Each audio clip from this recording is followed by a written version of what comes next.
Hey y'all, welcome back to our very bookish channel.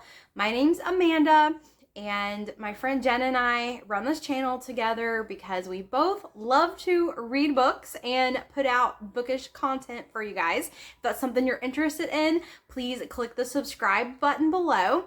And in today's video, I'm going to be reviewing an ARC audio copy of The Darkness Within Us by Tricia Levenseller.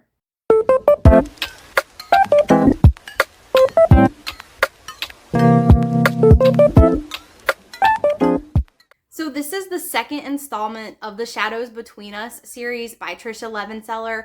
Her other young adult series that I read is actually a trilogy, and it's Daughter of the Pirate King, and I read the first two books. I really enjoyed the first two books of that series. So I don't know, is this going to be a trilogy or an ongoing series or just this duology? I'm not sure. But this is the second installment in that series, and it comes out on July 9th. Now, I read The Shadows Between Us, and I really enjoyed that book. I just fall in love with Tricia Levenseller's writing. It's so easy to follow, and it just kind of sucks me in. And so when I saw that the second book of that series, it was coming out, I immediately got on NetGalley, and they did actually have an audiobook edition. So I applied right away and was eventually approved, and I was so excited to get a copy of this. I want to say thank you to NetGalley and Macmillan Publishers for allowing me access to an early edition of this audiobook. All right, so instead of holding this up here, I'm going to set it down and just put a picture of the cover here because I'm not sure how well you can see this, and it's just going to be easier for me to pop a picture up here and then talk about it. So I'm going to put this down. In this book, you're following Chrysanthia, and she is Alessandra's sister. If you read the first book, The Shadows Between Us, you're following Alessandra and her journey in that book with the Shadow King. And this is her sister, and her sister, they don't get along. Chrysanthia and Alessandra have been very competitive with each other and kind of put each other down, and it is a product of the environment they've been brought up in. But I'm not usually a fan of switching POVs within series. I personally don't like that. However, in the romance genre, you can't have a book about the same character over and over and over because they need to fall in love, and they fall in love and supposed to have a happily ever after, so you can't exactly have them falling in love again and again and again if you want to do a series. So I understand why the romance genre likes to flip characters and points of view of characters, but for me personally, I could just really like series more along the lines of you're following one character in their journey, and several books or several stories told from that one character. Like I said, in romance, I don't really mind it as much because I understand why you can't have a series of one character just falling in love over and over and over again.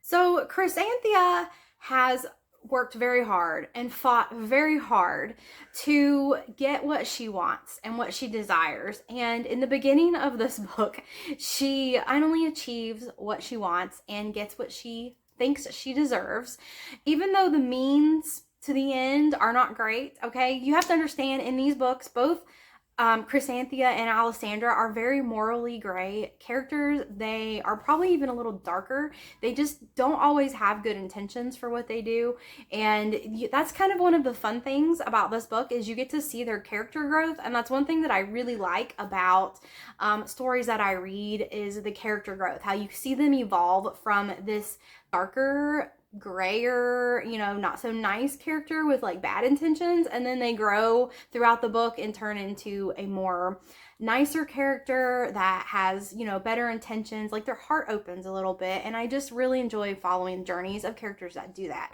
So in this book, Chrysanthia, I don't think she changes that much and evolves that much, but you're kind of getting an understanding of her, and she has had to be very manipulative and deceiving and fight very hard to get what she wants, because in this world, women aren't necessarily held to the same esteem. It's kind of like, you know, they weren't allowed to do certain things, and like if they had a husband that passed away, they had to mourn for a whole year, and just some things like that, that the women are not necessarily on equal footing. So in order to move up as a woman, you kind of have to marry a rich man.